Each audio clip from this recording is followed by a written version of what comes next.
Bom dia a todos. Para quem não me conhece ainda, meu nome é Jean Pereira Lourenço. Eu sou desenvolvedor .NET aqui dentro da Lube. Não faz muito tempo, né? E eu tive uma primeira formação em letras pela Unesp, é um bacharelado, na verdade, com formação de tradutor. Eu escolhi as línguas inglês e espanhol durante essa primeira formação minha. E desde então, eu me formei em 2015, mas desde 2012, no primeiro ano ali de faculdade, eu já venho atuando como professor de idiomas. Além disso, atuei muito como tradutor, fazendo legendagem de documentários, de séries, que até foram exibidas na televisão também.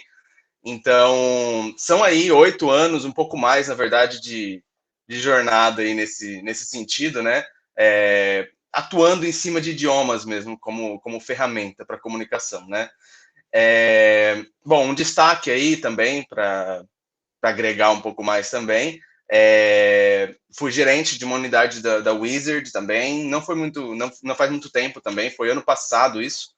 Eu estava como gerente da unidade Wizard da cidade de Socorro. E bom, a partir de então comecei a fazer essa transição para o TI. Na verdade, desde 2017 eu vinha flertando com o TI. E eu fico muito, muito feliz mesmo dessa oportunidade aqui da Lube de poder criar essa ponte entre essas duas carreiras aí, né, que eu exerci e que eu venho exercendo agora e pretendo exercer no futuro também, que é o desenvolvimento, né? Então, poder relacionar tudo e conectar esses pontos na minha vida é muito bacana. E eu acho que, bom, eu tenho uma opinião bem polêmica a respeito disso, que trabalhar com idiomas, com línguas, é muito semelhante, muito mais semelhante do que as pessoas têm conhecimento ou admitem, né? Muito mais semelhante com a programação do que normalmente se admite, né?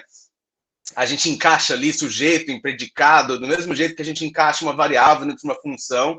Eu vejo um paralelo muito bacana entre as duas áreas. E, bom, agora, né, especialmente aqui na Lube, com a nossa expansão e a gente querendo conquistar novos clientes, cruzar mais fronteiras ainda, clientes externos, né, de outros países, a gente precisa mesmo que todo mundo tenha um entendimento cada vez melhor aí do inglês, vai ser bom tanto para a empresa quanto para a carreira de todos nós aqui, né? Então, achei muito legal a oportunidade desse workshop, queria agradecer aí todo mundo, principalmente ao Ari aí, que aceitou essa proposta minha, e vamos que vamos, bora. Gente, queria começar falando rapidinho sobre a importância do inglês, especialmente para nós aqui, que somos profissionais de TI, de qualquer área que seja, na verdade, até do marketing, para vendas, para RH. Bom, se a gente quer entender sobre alguma linguagem, alguma ferramenta, alguma tecnologia, estudar pela documentação oficial é sempre o melhor caminho. Eu costumo brincar que a documentação, especialmente eu trabalho com .NET, né? A documentação da Microsoft olha, complicada, viu, a versão em português. Parece que eles jogaram tudo no Google Tradutor e saiu cheio de erros de concordância, assim, bem complicado de entender, né? Eu acredito que até alguém assim que tem um inglês mediano se vire melhor na oficial do que na traduzida. Então, documentação oficial é um grande pró aí para quem quer realmente entender mais do inglês. Interagir com a comunidade global. A gente tem vários portais, vários fóruns onde a gente pode ajudar os outros desenvolvedores no mundo inteiro, ter nossas dúvidas atendidas também. E isso é um tipo de interação muito importante para o nosso desenvolvimento como profissionais. Palestras e congressos internacionais, né? Recentemente a gente teve as palestras lá no congresso da Microsoft, eu pude participar também de algumas das apresentações que teve, e eu acho isso muito bacana, você entender o que a pessoa está falando, poder interagir também, mostrar suas dúvidas ali, e pessoas do mundo inteiro junto, conversando em inglês, que se tornou uma língua global. Clientes internacionais, que é o ponto aqui, né, que eu mencionei no começo. A Lube está expandindo cada vez mais nesse sentido, e é muito interessante que a gente consiga se virar nos 30 ali mesmo, nessa comunicação com clientes e parceiros de outros países, né? Tudo está indo nesse rumo, né? Na globalização mesmo e na expansão das empresas mesmo. especialmente no setor de TI.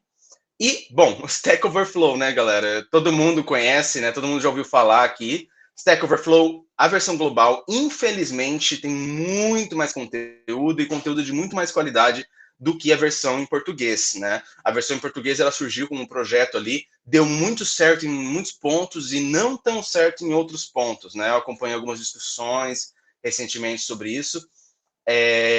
E inquestionável que o Stack Overflow original, global mesmo, .com, ele acaba tendo muito mais conteúdo e conteúdos mais bem direcionados, uma organização ali melhor e também uma variedade muito maior também de informações, né? Certo. Vamos lá, gente. Falando um pouquinho sobre acessibilidade. Teve um probleminha aí no slide, mas não se importem, tá? Gente, 5% dos brasileiros falam inglês e só 1% tem a fluência, de acordo com uma pesquisa do British Council, né? Bem recente essa pesquisa. E o que eu queria falar para vocês já de antemão, antes da gente começar nas dicas de pronúncia, gente, falar inglês com um americano é uma coisa e falar inglês, termos em inglês aqui entre nós na empresa é uma coisa totalmente diferente, tá? Eu queria passar esse recado para gente, para todos aqui, porque isso é uma questão de acessibilidade mesmo, né? A gente fala muito em leitores de tela, por exemplo, para garantir acessibilidade a pessoas com deficiência visual, mas será que a gente tem acessibilidade na comunicação em níveis de educação diferentes dentro da nossa empresa, né? Dentro de todas as empresas, aliás. Lembrando, então, que o objetivo de toda linguagem é a comunicação, ou seja, né, o fulano A diz algo e o fulano B entende o que A quis dizer com aquilo. Então, a mensagem foi transmitida com sucesso. Então, aqui, eu não sei se vocês repararam, mas no começo da apresentação eu disse que eu sou desenvolvedor .NET, né? Imagina se a gente falasse para um estrangeiro, para um americano, né, .NET. O que será que ele ia entender, né? Da mesma forma, eu estou apresentando aqui agora um workshop e tá tudo bem falar desse jeito, né? Então, falar workshop, falar .NET, não tem problema. Aqui no nosso contexto, então, um brasileiro falando com outro brasileiro, certo? E isso é muito importante, aliás, porque se todos os brasileiros têm o costume de falar .NET, workshop, é mais interessante você falar desse jeito do que você falar certinho, .NET, workshop. Porque aqui é mais compreensível falar com esses Yzinhos no final, né, do que sem eles, certo? Então, isso é uma questão importante também. Mas agora, o restante da apresentação inteira vai ser, então, focado nessa comunicação de brasileiro com um americano ou uma pessoa de outro país qualquer que tenha um inglês ali bacana, certo? Vamos lá, então. Bom, algumas regrinhas gerais de pronúncia em inglês. Se a gente não conhece a palavra, a gente tem que pesquisar o som. Por quê, gente? Porque no inglês a gente não tem regras muito bem definidas. E a gente vai ter um exercíciozinho lá no final da apresentação para ver como funciona. Nesse site, por exemplo, no Oxford Dictionary, a gente tem traduções fonéticas e normalmente a gente tem também um linkzinho com o som, né, um botão ali que emite o som da pronúncia no inglês americano e um outro botão com o som no inglês britânico, certo? Então, o americano e o britânico tem ali as pronúncias de uma mesma palavra, muito bacana. E lembrando aí, a fonética, o que é fonética, né? Fala do som das palavras, né? Ela serve como instrumento de compreensão, né? E da comunicação, ou seja, o som correto é aquele que comunica a mensagem pretendida, tá? Se a pessoa entender o que você disse, tá tudo bem, certo? E uma dica aí para vocês, se exponham à fonética inglesa, assistam séries, coloca a legenda em inglês, tá? Eu sei que muitos de nós aqui temos o inglês ali, nível intermediário, intermediário para avançado, só a principal barreira costuma ser a compreensão auditiva e a fala, né? Que são aí aspectos orais da língua, né? Vamos lá, então, gente. Eu queria passar alguns paralelos aqui, então, para a gente começar. Eu gosto muito de utilizar esse exemplo, né? Sempre que eu dei aula, eu sempre utilizei esse exemplo, e eu acho muito bacana, o tijolo e o dinheiro. Olha só que legal. Quando a gente fala tijolo, especialmente eu, por exemplo, né, interior de São Paulo, eu falo tijolo desse jeito, tijolo, né? Agora, muitas pessoas que moram no Nordeste ou regiões no Sul, elas vão falar tijolo.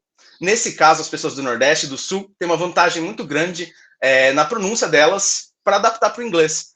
Porque o T, puro foneticamente dizendo, ele é esse T, tijolo, T, T, e não esse que tem um xizinho junto, T, T. E isso é um problema muito grande para quem fala tijolo, né? Na hora de falar uma palavra como essa, por exemplo, a gente não pode falar para um americano, por exemplo, hotkey, né? Aqui entre nós a gente fala, aperta essa hotkey. E não tem problema, continue falando assim entre nós, né? Mas falando com um estrangeiro, a gente vai utilizar o T puro, que é esse T. Então, repitam aí, façam exercício, viu, gente? Mesmo com o microfone mutado aí, vão repetindo esses sons que eu vou fazendo, que vai ajudar bastante também a entender. Então, hotkey, certo? E não hotkey. Se torna uma outra palavra, certo? Nesse caso, a palavra de baixo não existe, mas às vezes a palavra existe, né? Então, vamos dar uma olhada em mais alguns exemplos. A gente fala software aqui, né, entre nós, mas com o americano, o certo seria software, né? Então, soft e não soft, certo? Da mesma forma, a gente está agora no Google Meet para os americanos ou de outros países. Mas aqui a gente fala Google Meet. E quando a gente faz esse sh no final, a gente adiciona um CH ali, né? Eles imaginam que tem um CH, então eles podem se confundir. Da mesma forma, a gente pode falar, por exemplo, not, né? E o incorreto, num ponto de vista global, seria falar not, porque aí se torna uma outra coisa, né? Além disso, a gente tem um outro tópico também, que é com relação a esse sonzinho, né? With, que é a mesma questão do comprimento de uma cadeia de caracteres, às vezes que muita gente se confunde, né? O length, né? Então, esse som também não vai ser falado com o tch do tijolo, tá? Então, uma coisa é with, que significa junto com algo, e outra coisa é witch, né? Que é uma bruxa, tá? Então, aqui um exemplo final de como isso pode impactar na sua pronúncia, né? Eu posso falar bem pausadamente a frase de cima de uma forma correta, assim: I want to get it for my project. Tá? Então, você perceba que os T's, eles são sempre t, t, t, né? Ele é como se fosse um T com um S bem fraquinho na frente. Agora, a forma como a gente não deve se comunicar com estrangeiros é I want to get it for my project. Você percebe isso? Então, esse T mudo, a gente tende a adicionar, em algumas regiões do Brasil, é claro, um X ali, que acaba atrapalhando bastante a comunicação. Beleza? O segundo ponto é o do dinheiro, tá? Em algumas regiões a gente fala dinheiro, em outras a gente fala dinheiro. Novamente, quem fala dinheiro tem vantagem na hora de aprender a pronúncia do inglês, né? Porque é um D puro foneticamente. Esse dinheiro, ele tem um J ali introduzido, né, na fonética, e isso não é bacana, porque no inglês isso vai confundir. Se a gente fala, por exemplo, digital, se a gente usa esse som que tem o D e o J, na verdade, ele é o som do J no inglês, né? Então, seria essa palavra aqui em vermelho, digital, né? O correto mesmo seria, então, digital, ok? A letra D, ela é lida como D, e não J, certo? Da mesma forma, eu tenho aqui o display, né? Na verdade, de forma global, a gente preferiria falar, então, display, ok? Isso são pontos bem pequenos, assim, mas que fazem toda a diferença, né? Outros exemplos aqui. Bom, agora sim a gente tem, então, o som do J, né? Que é o J no inglês, né? Então, a gente fala Java e join, né? Java, então, linguagem de programação. Join, então, é quando você tem a união entre duas coisas, uma participação, por exemplo, numa reunião. Join the meeting, né? E o J, sim, então, tem esse som de DJ ali, do dinheiro, ok? No final das contas, a gente tem, então, por exemplo, juntando o tijolo e o dinheiro ali, a gente vai falar edit, então, edit a file, editar um arquivo, ou edit, né, a file, que aí utilizando o D e o T, certo?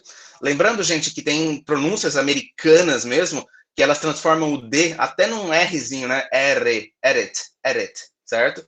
Mas o inglês mesmo, ele pode ser falado também como edit, ok? De uma forma correta também. Um pouco mais britânica e mais correta.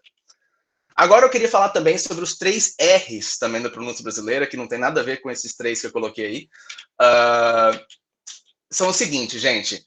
O primeiro R que a gente tem no português é aquele R que a gente pode chamar de aspirado, né? Que a gente fala rota, rota, né? Reparem que ele vem lá de como se fosse um fôlego, assim, né? Soltando ar. Então, rota é o R que vem no começo das palavras ou quando a gente tem 2 R na palavra. A gente tem rastreio, erro, rede, resolução, horror, certo? Beleza? Esse R aspirado, né? Ele não é o R do inglês. Essa é a questão que eu queria apontar para vocês, né? Então, percebam também o H mudo ali na palavra horror, na palavra hotel, né? Várias palavras em português, o H ele costuma ser mudo, certo? Agora, no inglês não. No inglês, esse som do rato, da rota, do erro, ele vai ser sinalizado pelo H, tá? E isso é um grande empecilho, assim, normalmente, para a gente aprender a pronunciar o inglês corretamente, né? Quando a gente tem palavras como host, por exemplo, né? Não é host, nem host. O H não é mudo. A gente fala host, a gente fala hack, hardware, header, hotel, horror, certo? Então, o H, ele sim vai ter o som desse nosso R do rato, ok? Então, o H não é mudo em inglês. Os únicos Hs mudo em inglês são derivados dessas 4 famílias de palavra. Our, honest, honor e heir, que significa herdeiro, né? Uma palavra um pouco conhecida. Então, fora essas 4 palavras e as derivadas delas, né? Como, por exemplo, honesty, que é derivado de honest. Fora dessas 4, todos os Hs têm esse som aspirado, então. Ha, ok? Beleza. O segundo R que a gente tem no português é o... Bom, pelo menos eu, né, na minha experiência pessoal, no interior de São Paulo, a gente fala porta. E aí, quem é do interior de São Paulo, ou tem esse R mais puxado, assim, rosnado, que a gente pode chamar, tem uma vantagem agora, tá? Tem uma vantagem na hora de aprender o inglês, a pronúncia correta, porque esse sim é o som do R. Mas não só o R que está no meio da palavra, todo R no inglês tem o sonzinho de rosnado, tá? Então, a gente tem, por exemplo, norma, projetar, construir. Esse som é todos os R. Aê, Goiás! Exatamente, exatamente, tá? Então, quem é aí do interior tem esse sonzinho, tá garantido aí uma vantagem para aprender a pronúncia. Então, a letra R, não interessa se está dobrado, se está no começo, se está no final, se está antes de uma consoante, não importa. Sempre vai ser rosnado o R no inglês. Então, vamos dar uma olhada? Quando a gente tem o R no começo, é muito comum a gente querer usar o R aspirado. Falar, por exemplo, hoot, né? Ali na primeira palavra. Mas não, gente. A gente vai falar root. Root, tá? Então, esse R ele vai sempre ser esse R bem rosnado mesmo, né? A gente tem, ó, de novo, o segundo a gente vai querer falar igual do arara, né? R, que é um R mais trêmulo. Mas não, a gente vai rosnar também. Area, area, ok? Na terceira é até um pouco complicado. Façam esse exercício aí. Error, ok? A gente tem 2 rosnados, né? Com o O no meio. Então, error. Depois, resource, ok? Temos, de novo, 2 rosnados aí na mesma palavra, tá? Então, tem esses erros que a gente costuma confundir porque a gente associa com o nosso R, que ele tem vários sons diferentes dependendo da posição. Mas no inglês não. Pode rosnar que dá tudo certo, ok? Na letra R é sempre rosnado. Então a gente tem alguns exemplos aqui, olha só que legal. Quando muda o significado por causa desse erro no som, né? Então, se você falar red, vai ser a cor. Se você falar head, vai ser cabeça, né? Que tem um elemento do HTML. Raw vai ser, então, alguma coisa crua. A gente tem, por exemplo, raw file, um arquivo cru, né? Raw vai ser outra coisa, né? Read vai ser o passado do verbo read, que é ler, né? Heed vai ser outra coisa, como se fosse um chamado, né? Quando você implora por alguma coisa. Real é uma coisa real. Heal é curar, né? Agora, tem algumas que nem existem a palavra, né? Com o som errado ali, né? Refresh, quando você vai atualizar uma página, diferente de refresh, né? Então, remote, diferente de remote. E Robert, o nome da pessoa mesmo, Robert. Robert não existe, tá? Muitas vezes a gente pensa em Robert De Niro, por exemplo, atores, pessoas famosas assim, a gente tem essa mania de ler o R inicial como R aspirado, mas não é assim no inglês, beleza? E o terceiro R que eu queria falar com vocês é o de programa, tá? Então, ele é um R ali que está depois de uma consoante e antes de uma vogal, ou entre duas vogais, no português, né? Tarefa, memória, tratar, filtro. Então, a gente dá uma tremidinha, a gente pode chamar ele carinhosamente de R trêmulo, né? Tarefa. Tarefa. Eu marquei o F, mas é o R, ok? Memória, tratar, filtro. Ele pode acontecer, curiosamente, com o T ou o D no inglês. Olha que legal. A gente tem, então, numa pronúncia mais americana, né? Eu destaquei aqui para vocês, pronúncia dos EUA, tá? Dos Estados Unidos, né? Setting. Setting. Uma configuração. Se fosse britânico, eu falaria setting, utilizando o Tzinho do tijolo que eu falei para vocês, né? Setting. A gente tem idle. Reparem só como é o som da arara, né? Arara, idle. Idle, né? Idle, que é uma coisa inerte, que não está se movendo, né? Edit, edit. Igual eu falei lá no começo, né? Então é possível falar edit em vez de edit, né? Uma pronúncia é mais americana, a outra é mais britânica. Reader, reader, certo? Então o som da arara.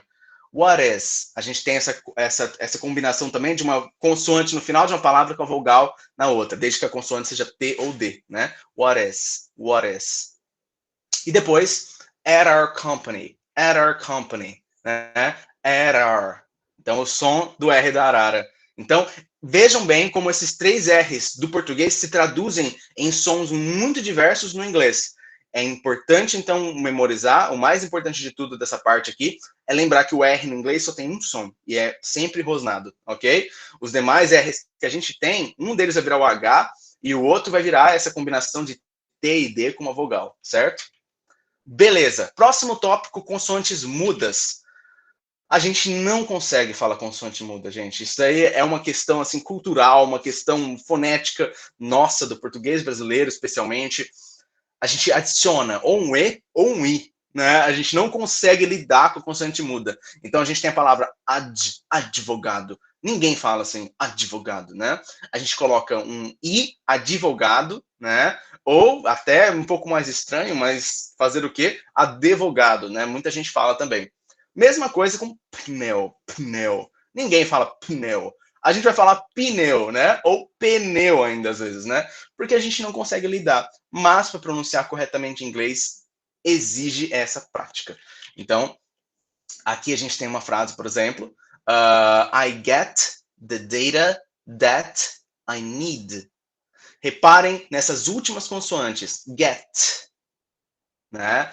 That, need. Então, a última consoante, ela morre ali. Não tem I, não tem E, tá? A gente não pode adicionar no final.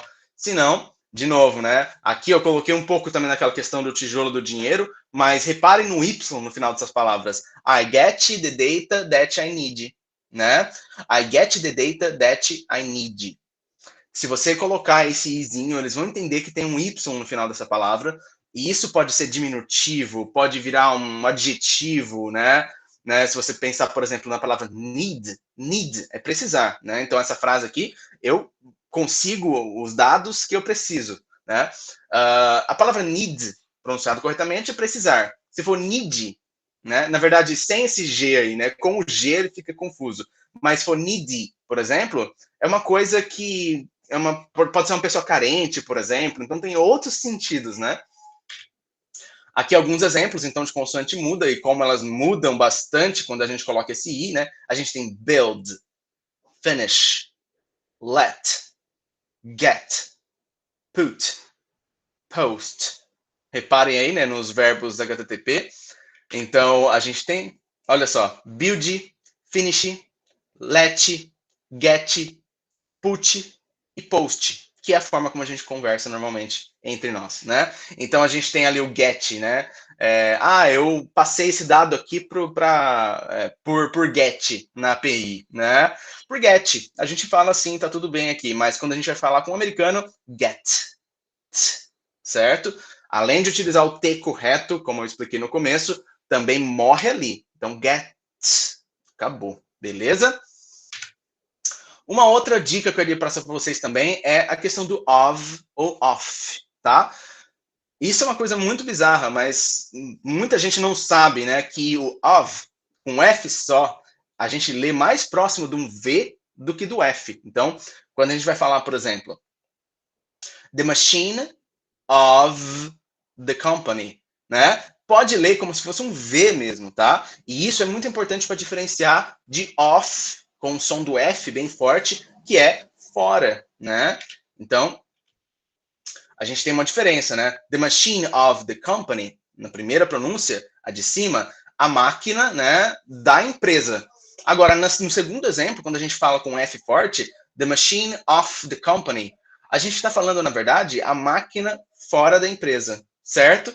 Então, muda um pouco o sentido, e isso pode acontecer. Então, of, com quase um V, né, um F bem fraco, diferente de off, com F forte.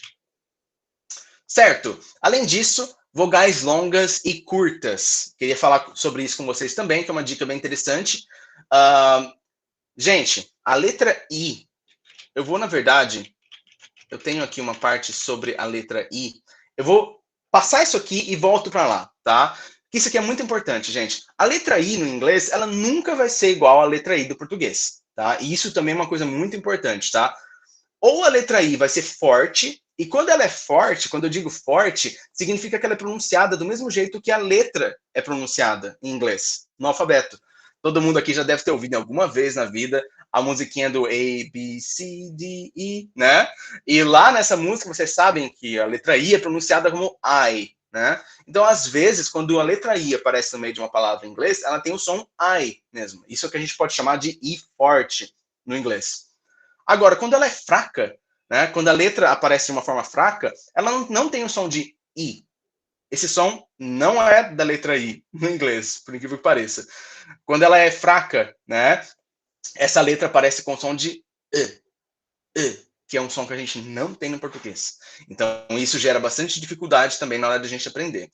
Né? Vamos dar uma olhadinha só aqui para diferenciar o I fraco desse forte. Né? Então, a gente tem, por exemplo, a palavra dentro, né? In.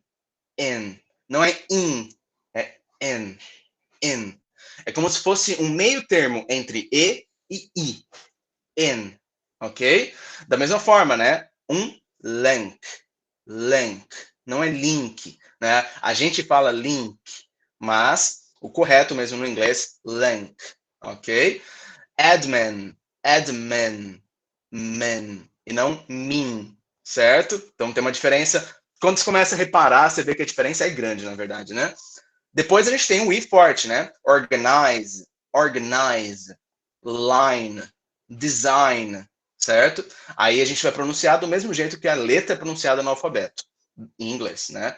E a gente tem até os dois tipos de I numa mesma palavra, como identify, né? Então o primeiro I, ele é forte, I, e o segundo é fraco, identify, ok? Beleza? Voltando lá, então, a gente tem aqui diferenças, por exemplo, entre eat, que é comer, e agora sim, o EA faz o nosso som de I.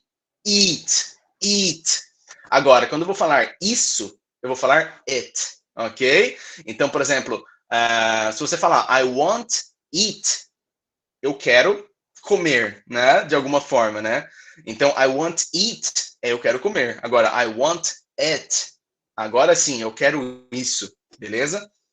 Da mesma forma, a gente tem diferenças entre steal, que pode ser tanto na primeira versão aqui com dois es, que é aço, quanto steal, com a mesma pronúncia, que é roubar, tá? Então, reparem, gente, o nosso i no inglês, esse som do nosso i só acontece quando a gente tem e duplo ou ea, ok?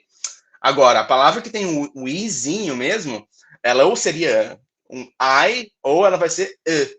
Nesse caso, é o fraco. Então a gente tem aqui, ó, still, que significa ainda. Vamos comparar? Still. Então tem uma diferença e vai ditar mesmo a diferença ali no sentido da sua frase. Aqui é muito comum essa diferença, né? Leave, que é sair, e live, que é morar, tá? Beleza, gente. Vou dar uma acelerada por causa da questão do nosso tempo, a gente ainda tem bastante coisa. A gente tem aqui também algumas mudanças também com vogais longas e curtas. Beach, que é praia, e bitch, que originalmente significa cadela, né? E virou um palavrão, né? Um xingamento. Depois a gente tem beat, que é batida, e bit, que significa um pouco. Cheap, que é barato, e chip, que é um chip mesmo, né? A gente pode falar. Sheep, que é ovelha, e ship, que é navio. Beleza? Então essa é a diferença entre as vogais longas e curtas. O nosso som de I, ele acontece com EA ou EE. Agora, o I deles vai ser E, quando é fraco, e não o nosso I, certo? Beleza, gente. Agora palavras terminadas em I. Normalmente, as palavras que terminam em E, elas vão ter esse E mudo no fim da palavra, tá? Então, a gente tem, por exemplo, space. Gente, perdão pelo barulho se tá tendo algum som aqui no fundo, tá? Mas vamos lá. Space, tá? A gente termina a pronúncia da palavra nesse som de S, ok? Então, space, e não space, ou space, certo? Beleza. Depois a gente tem também, opa, deixa eu voltar aqui, date. A gente termina, então, no som do T mesmo, ok? Date. Não tentem ler o E, senão a gente vai transformar esse E em Y, tá? Que é a nossa tendência, né? Então, date, não, date, ok? Slide, slide. Eu estou passando vários slides, né? O E, ele some totalmente. Have, termina no V, tá? I have the data. Eu tenho os dados. Time, né? Muita gente acredita que essa palavra se lê time, né? Se você tiver esse I no final, ele é um Y, time, ok? Então, o correto é time, ok? Então, o E final, ele costuma ser mudo. Mas cuidado, não existem regras absolutas no inglês, tá? Então, costuma ser, eu não posso falar que ele sempre vai ser, ok? Porém, quando a gente tem o LE no final da palavra, a gente vai ter uma diferenciação, a gente vai ter esse som de O, ok? Então, a gente tem uma coisa, por exemplo, um arquivo que dá para ler esse arquivo, né? Ele é legível. A gente pode falar que ele é readable, certo? Um tipo de coleção, um tipo de lista, por exemplo, né, que dá para consultar, uma coisa que é consultável, queryable, tá? Ou você pode também ler o U como queryable, ok? A variável, né? Variable, ok? Então, o LE já vai ser diferente do E sozinho no final da palavra. E quando a gente tem, né, dois E's, como a gente já mencionou, a gente vai ter o nosso som do I, né? Então, employee, que é uma entidade normalmente muito importante, né, nos nossos softwares, né? Então, employee, o empregado, né, o funcionário, dois E's no final da palavra, não vai ser mudo, porque aí tem dois, ele vira I, né?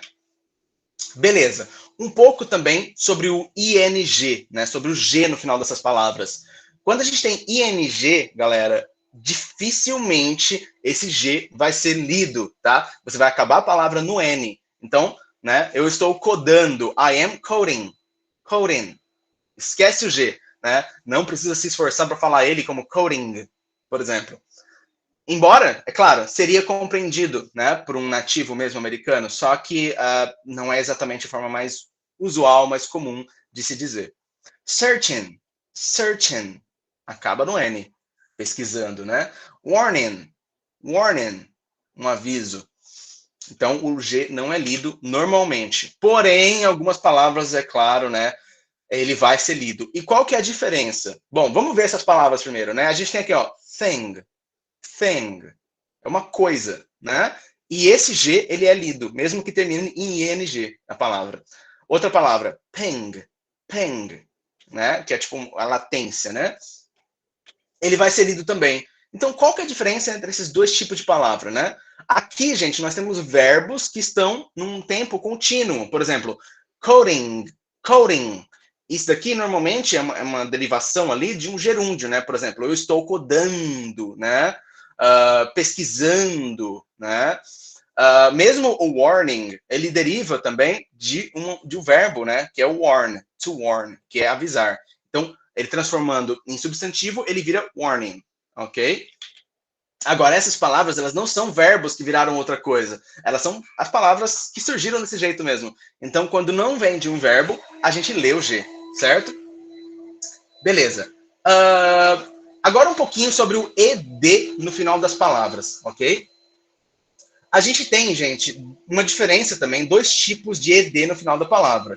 O primeiro tipo é quando é um verbo regular que está no passado ou no particípio. Se for esse o caso, a gente não vai ler o E, normalmente, ok? Então, a gente tem, por exemplo, watched. Watched, ok? O E, ele não é lido, certo? Watched. A segunda palavra, a gente tem aqui, ó, tried. Tried, ok? Então, o E, normalmente, não é lido. Saved. Saved. O E, a gente não lê.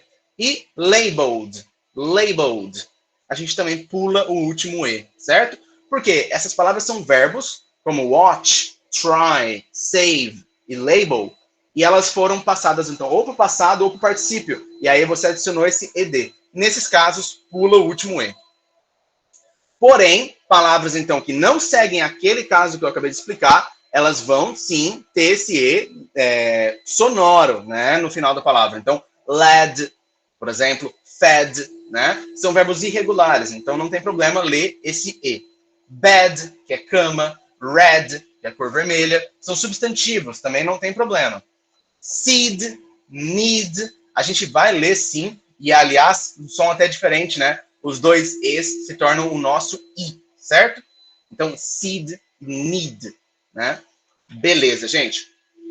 E falando em seed e need, vamos falar também sobre o E duplo. Eu já mencionei para vocês que o E duplo costuma ser o nosso som do I, né, do português. Então, a gente tem, por exemplo, free ou feed também.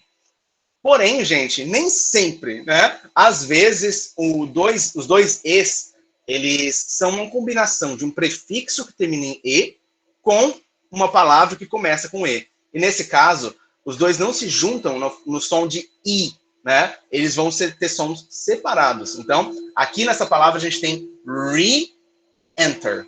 Re-enter, né? Porque a primeira sílaba, ela é um prefixo, né? Que significa fazer de novo. Então, re-enter. Beleza? Prosseguindo, a gente tem um pouco sobre o O duplo também. E aqui é uma coisa muito curiosa. Eu demorei muito tempo para aprender isso, né? Que os dois Os têm sons diferentes no inglês. Para mim, ela é sempre o nosso som de U, né? Mas não é esse o caso. Gente, aqui a gente tem a palavra root, né? Que é a raiz. Cookie, né? Também. E esses daqui, essas palavras têm o som de U mesmo, né? Nos dois Os. Agora, a gente tem outros sons. Olha só que legal. Door, pour, floor, ok? Essas palavras, porta, pobre e chão, por exemplo, tem dois Os com som de O e não de U, certo? Então, existem vários casos. Além disso, a gente tem um outro som ainda, que é esse daqui, de blood e flood, né? Como sangue e enchente, por exemplo. Essa palavra aqui, né? Que, aliás, né, quando alguém está fludando um fórum, por exemplo, né? De mensagens, né? Que é, tipo, causando uma enchente ali. Então, blood tem um som como se fosse o U do inglês, né? Que a gente lê, né? Certo? Então, aqui a gente tem 3 sons diferentes. U, O e certo? 3 possíveis sons para o O duplo, né? E ainda tem a questão também do prefixo, tá? Então, quando a palavra, na verdade, ela é formada por um prefixo que termina em O e a palavra em si começa com outro O, a gente tem os sons separados. Cooperate e não cooperate, ok? Coordinate e não coordinate, beleza? Então, aqui tem uma quebra, porque, na verdade, são 2 palavras que foram, né, unidas ali. Certo, gente? Os tipos de I a gente já falou. Lembrando, o I no inglês não é o nosso I. Ele pode ser I ou ok? Beleza, gente. A gente está se aproximando do final. E aqui eu tenho uma atividade, né? O que eu queria propor para vocês, né? Algumas palavras desconhecidas no português eu trouxe aqui e eu queria que vocês tentassem aí, consigo mesmos, adivinhar como que a gente fala essas palavras, né? Então, quando a gente olha para essa palavra escrita desse jeito, a gente consegue imaginar como como ela é pronunciada, né? Então, a gente consegue imaginar que ela é alarido, né? Alguém aqui diria alarido ou alarido? Não, né? Acredito que não. No máximo, alárido, mas teria um acento, né? Então, acho que a maioria de nós aqui consegue concordar que a pronúncia provável dessa palavra é alarido, né? Com um I forte. Essa palavra existe, aliás, e ela significa tipo um tipo de confusão. A segunda, é muito claro, né? Todo mundo aqui eu acho que vai concordar que essa palavra deve ser falada engodar, né? Significa enganar. Boloteio. Ninguém aqui falaria boloteio, né? Ou boloteio, né? Sem o acento. Então, boloteio, né? Eu acabei de inventar essa palavra. Mas dá para se chegar a um consenso sobre como se lê, né? Essa é a ideia. Agora, vamos ver algumas palavras desconhecidas no inglês, se a gente consegue pronunciar. Essas palavras são todas palavras que eu apanhei muito para aprender a pronunciar e por muito tempo pronunciei errado. Então eu trouxe elas aqui para mostrar só como que no inglês, se você não conhece a palavra, você não pronuncia ela corretamente, muitas vezes. Essa palavra, muita gente deve estar imaginando choir ou choir, alguma coisa do tipo. Não. Ela é choir. Choir, exatamente, ok? E é um coro de pessoas cantando, né, juntas. Então, choir. Segunda palavra, colonel. Colonel. Colonel? Não sei. Como será que a gente fala? Colonel. Exatamente, colonel. A gente coloca um R que nem existe na palavra, tá? E é realmente o coronel militar. Anemone. Anemone. Anemone. Como será que é? Anemone, na verdade, né? A gente fala como se tivesse dois E's no final da palavra. Anemone. Que é a anêmona mesmo, né? Aquele serzinho. E a última, que significa represa, né? Um monte de água, assim, que serve a algum propósito. A gente tem ali reservoir, né? Como se fosse reserva, guerra. Reservoir, tá? É uma palavra que deriva do francês. Reservoir, ok? Beleza? Então, gente, para que eu trouxe isso? Para mostrar para vocês. Vão atrás de conhecer as palavras. Isso significa, infelizmente, leitura, assistir séries, ouvir músicas, vendo a letra e comparando a escrita das palavras com o som que elas produzem, né? Trouxe alguns links importantes, eu vou deixar essa apresentação depois também no grupo, tá? E aqui a gente tem o dicionário de Oxford, que tem a palavra do dia, tem as pronúncias britânica e americana, definições em inglês também. É muito legal começar a pesquisar também a definição de uma palavra que você não conhece em inglês mesmo, né? Você aprende do inglês para o inglês, né? A gente tem também o dicionário de Cambridge também, que também é bilíngue e também tem britânico e americano. E a gente tem o Lingui, né, que é um corpus ali onde você pode traduzir por contexto as palavras, né, diferente do Google Tradutor. E para quem quiser, fica esse desafio proposto aqui, que é um poema chamado The Chaos. Ele inclui todas aquelas palavras que eu trouxe, como choir, kernel, anemone e reservoir, né? Todas essas palavras estão nesse poema e ele ainda estão rimadas. E é um poema que mostra para você que acredita que é fluente, que você nunca vai ser fluente, na verdade. Mas a gente pode tentar se aproximar o máximo possível disso. Beleza, gente?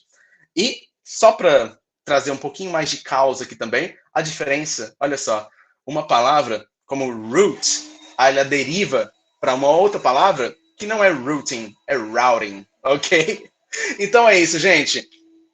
Encerrada a minha apresentação, queria agradecer mais uma vez pela oportunidade, pela presença de todo mundo, vocês que ficaram aqui até o final, e vamos abrir para pergunta, né, Ari?